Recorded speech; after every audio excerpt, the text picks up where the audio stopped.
Le parler en langue. Il a fait couler beaucoup d'encre et bien des controverses. Dans cette vidéo, nous allons élaguer quelques idées reçues ensemble, tout de suite après le générique. Bonjour à vous, Bienvenue. fidèles, Sparkiens et Sparkiennes. Plusieurs nous ont posé cette question Exact, concernant ce fameux don du parler en langue. en langue. Depuis toujours, le parler en langue pose des questions. Nous nous sommes aperçus que la méconnaissance ou la mauvaise compréhension de cette pratique peut bloquer certaines personnes et même en rebuter d'autres. Parler en langue fait partie des dons spirituels Oui. comme tous les autres. Qu'est-ce que le parler en langue dans la Bible? Acte 2,4 nous dit « Et ils furent tous remplis du Saint-Esprit et se mirent à parler en d'autres langues selon que l'Esprit leur donnait de s'exprimer. » Voyons ici l'expérience initiale du parler en d'autres langues le jour de la Pentecôte. C'était le résultat en fait d'une immense réunion de prières extraordinaires, de chrétiens sincères qui étaient là, fervents, qui a duré 10 jours. Waouh! 10 jours, cette réunion 10 jours, était une mes réunion spontanée et qui était initiée par Jésus lui-même. Dans le livre des Actes, chapitre 1er, verset 4, « Comme il se trouvait avec eux, il leur recommanda de ne pas s'éloigner de Jérusalem, mais d'attendre ce que le Père avait promis, ce que je vous ai annoncé, leur dit-il. » Donc on parle bien de Jésus.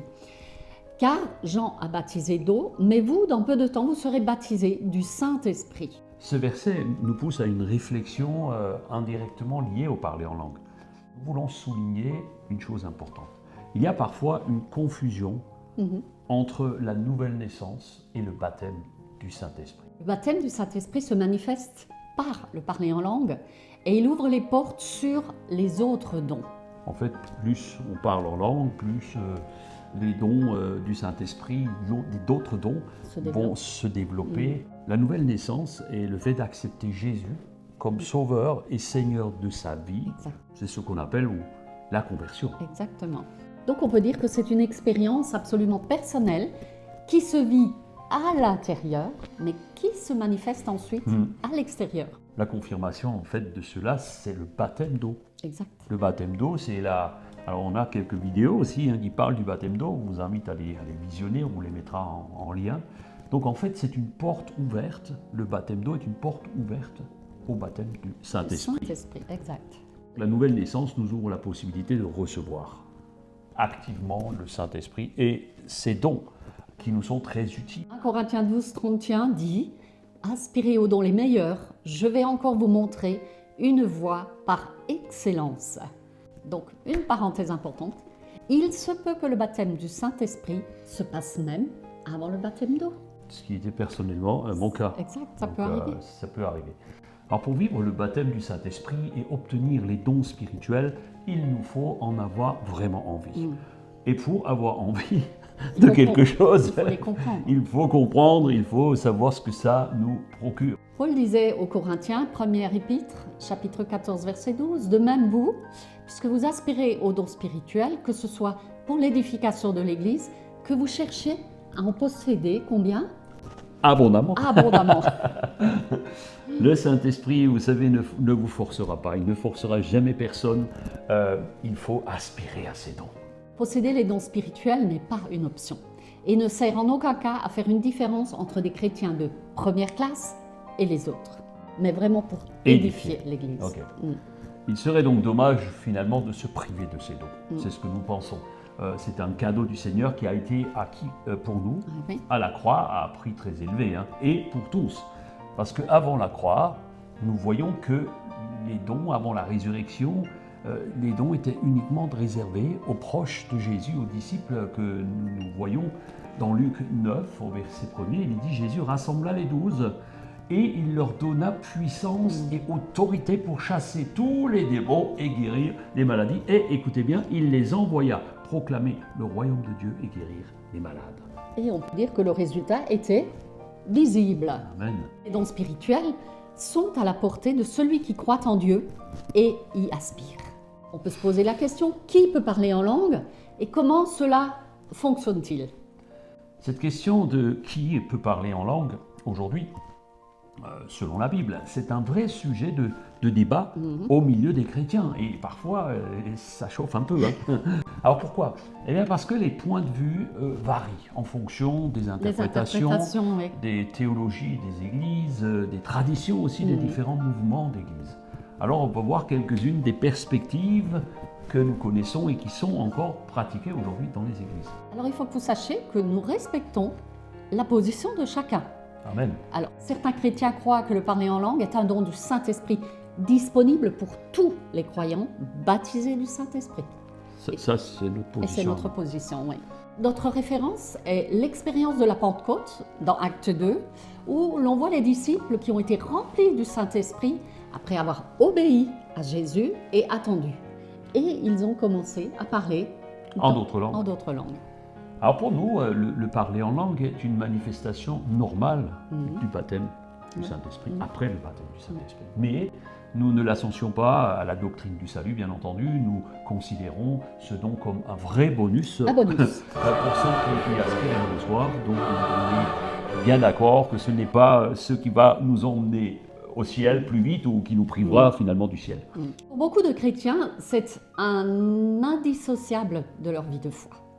Une fois que tu y as goûté, c'est tellement édifiant et on n'a plus envie de s'en passer. Certains chrétiens croient que le parler en langue est un don spirituel spécifique qui est accordé seulement à certains croyants selon la volonté du Saint-Esprit, et il s'appuie sur un verset. 1 Corinthiens 12, 8, où il est dit « En effet, à l'un est donné par l'Esprit une parole de sagesse, à un autre une parole de connaissance selon le même Esprit, à un autre la foi par le même Esprit, à un autre des dons de guérison par le même Esprit, et à un autre la possibilité de faire des miracles, à un autre la prophétie, à un autre le discernement des esprits, à un autre diverses langues, et à un autre l'interprétation des langues. Et il y en a des autres. Hein. Oui.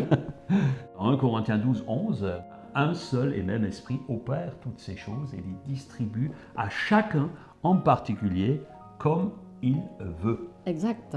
Toutefois, il n'est pas dit que nous ne pouvons avoir qu'un seul de ces dons. Certains chrétiens possèdent, je dirais heureusement, plusieurs dons. Et nous croyons que tout est une question de foi et que le Saint-Esprit ne donnera pas à quelqu'un un don qui ne le désire pas. D'autres chrétiens encore pensent que les dons spirituels, donc le parler en langue, étaient seulement pour les premiers disciples et que les dons se sont arrêtés finalement à leur mort. Alors on peut se poser certaines questions à ce sujet. Si c'est le cas, pourquoi le Nouveau Testament, qui a été écrit tout au long du 1er siècle, en ferait-il référence de si nombreuses fois? Pourquoi Paul précise-t-il qu'il parle lui-même en langue comme les chrétiens de Corinthe, si ce n'était que pour le microcosme des premiers disciples? Oui, on peut se poser la question. Paul dira dans 1 Corinthiens 14, 39, « Ainsi donc, frères, aspirez au don de prophétie et n'empêchez pas de parler en langue. » Il y a tellement de choses à dire sur le sujet que nous vous invitons à suivre le prochain numéro de Spark de Bible. Oui. Ils vont vous faire découvrir les bienfaits du parler en langue, les questions que vous vous posez encore. Pour ne rater aucune nouvelle vidéo, on en profite pour vous demander de vous abonner. Activez la petite cloche. C'est vrai, c'est important. C'est tellement important pour Madame YouTube. Parce qu'elle va mieux référencer notre chaîne que vous aimez. Sinon, il y a maintenant des centaines de vidéos sur notre chaîne. Ne les loupez pas, ce serait vraiment dommage. Pour finir, et pour vous donner le goût de revenir, pour confirmer que ce n'était pas que pour les premiers chrétiens, regardons ce qui s'est passé 10 ans après la Pentecôte, chez un certain Corneille. C'est pas le chanteur. Dans Acte 10, 44, nous pouvons lire « Comme Pierre prononçait encore ces mots, le Saint-Esprit descendit sur tous ceux qui écoutaient la parole. Tous les fidèles circoncis qui étaient venus avec Pierre furent étonnés de ce que le don du Saint-Esprit était aussi répandu sur les païens, car ils les entendaient parler en langue et glorifier Dieu. » Amen. Nous sommes 10 ans après la Pentecôte. Oui. Donc nous voyons que le Saint-Esprit est descendu sur tous. Ce n'était pas que pour les Juifs devenus chrétiens qui parlaient en langue, mais aussi pour les goïms, les païens. Ce qu'on appelle les gentils. Donc pour tous, le Saint-Esprit, le baptême du Saint-Esprit, le parler en langue a été donné pour tous 10 ans après la Pentecôte. Waouh! Et donc ceci confirme que ce don est accessible et disponible pour tous. Notez aussi qu'il ne parlait pas pour ne rien dire, mais il glorifiait Dieu. Amen. Il glorifiait Dieu. Nous verrons dans le prochain numéro la différence entre un don des langues avec interprétation, ne manquez pas l'épisode, et le parler en langue pour tous. Nous voulons prier pour vous. Nous te prions pour que tu viennes toucher les cœurs. Nous te prions, Seigneur, pour que tu donnes une certitude à celles et ceux qui ont encore des doutes. Seigneur, que ce baptême du Saint-Esprit, nous prions pour des baptêmes du Saint-Esprit, pour tous ceux et celles qui sont derrière les écrans, qui aspirent à vivre cela et qui n'ont pas encore eu l'opportunité de le vivre. Seigneur, nous te prions pour cela. Nous prions pour que chacun aspire aux dons les meilleurs, y compris celui de parler en langue. Et nous avons prié au nom de Jésus-Christ. Amen et Amen. Alors, chers amis, l'émission est terminée. On espère que vous avez été grandement bénis. Amen. Nous prions pour vous que le Saint-Esprit vous révèle ce qui doit être révélé. Et on vous dit, prenez soin de vous. Prenez soin de votre âme. Rendez-vous la semaine prochaine avec votre Bible et votre carnet de notes. Très belle semaine à vous. Ciao. Bye bye.